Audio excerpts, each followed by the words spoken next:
But what you can really do to lower your body burn is active detoxification.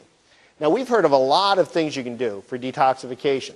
Things like infrared saunas, things like lymphatic drainage, hydrotherapy, energetic body work that reduces your dependence on drugs, acupuncture,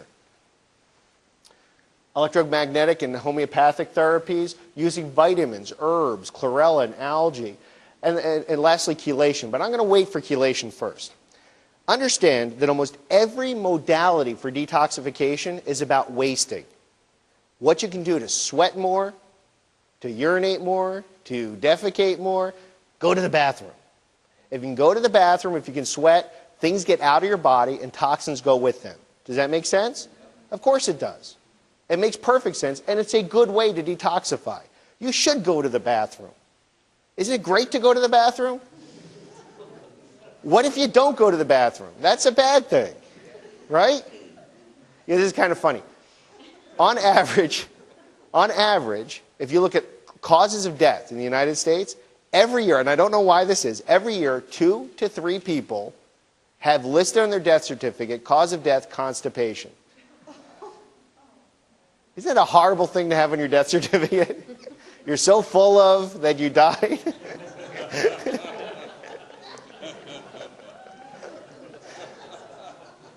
So you want to go to the bathroom. You want to try and waste all these things. But all of these modalities have similar issues. Okay? First, they all cause dehydration. So if you're doing any of these things, if you're using colon therapy, if you're using diuretics or laxatives, if you're using sauna therapy, you're going to dehydrate. You need to drink water. 8 to 10 glasses of water a day. Water, water, water. Coffee doesn't count. Tea doesn't count. Vodka doesn't count. Bourbon doesn't count. Beer doesn't count. Water. Water, water, water. That's the first thing. The second thing is that many of these compounds can cause, can actually be addictive. They can actually cause dependence. Things like laxatives and diuretics. For example, teas that contain dandelion are natural laxatives, or natural diuretics. Teas that contain senna are natural laxatives. And what happens is they're certainly good products. In fact, Wayora has a cleanse tea and a detox tea that act as laxatives and diuretics, and they're great for you when used in moderation. They should be used 2, 3, maybe 4 times a week. But I know a woman that was using a senna-based tea 2, 3 times a day. That's horrible. She grew so dependent on it that she could not go to the bathroom without it.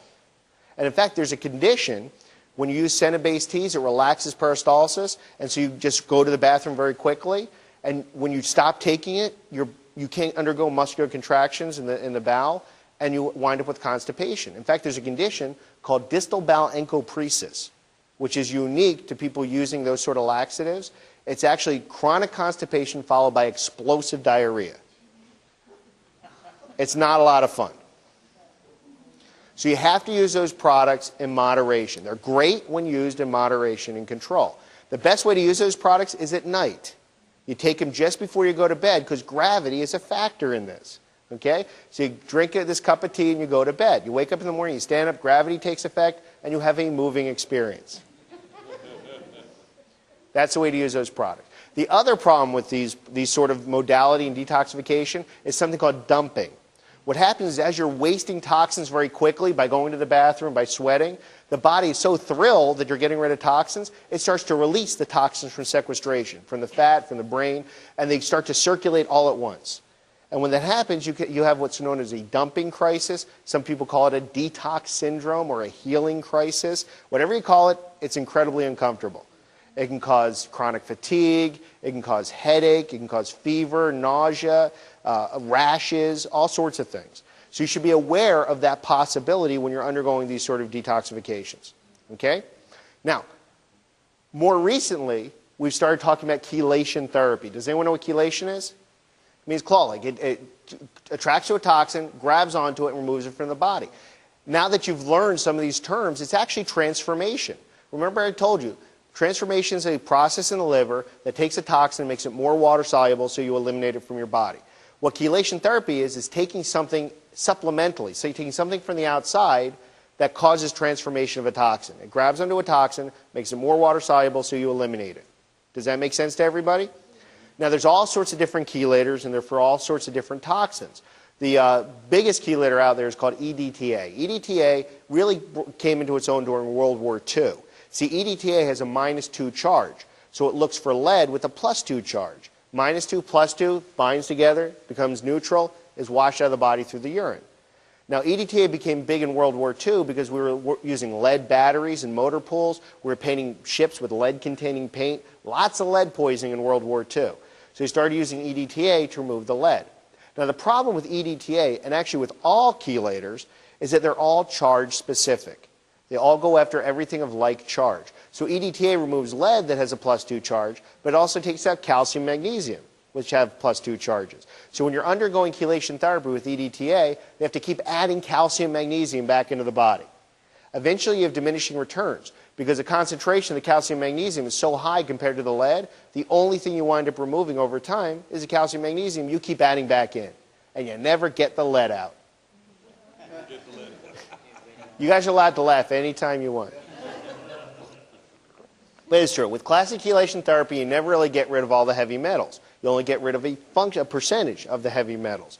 And it can cause damage along the way. Additionally, chelators, you use a lot of chelators. Like in EDTA, you can use as much as 3 grams in a dose.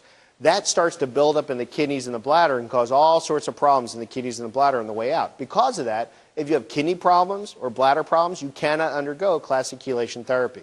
You become a non-patient. You can't use it. But let's get back to exactly what the difference is between chelation therapy, which, as I said, is hard on the kidneys and the liver and kidneys and the bladder, and non-specific, so it takes out the good with the bad, with something like zeolites. You see, the newest approach to chelation therapy is the use of zeolites. Zeolites are natural minerals. They come from volcanic eruptions. When a volcano erupts, the lava and the ash goes into salt water, and over thousands of years form these cage-like minerals. There's many different types of zeolites, but they all have basically the same properties, a cage-like structure and a negative charge. See, most minerals carry a positive charge. Zeolites are negatively charged. It's one of the few negatively charged minerals found in nature. Because of its negative charge and its cage-like structure, it has the ability to draw to itself and trap within itself positively charged compounds, especially heavy metals.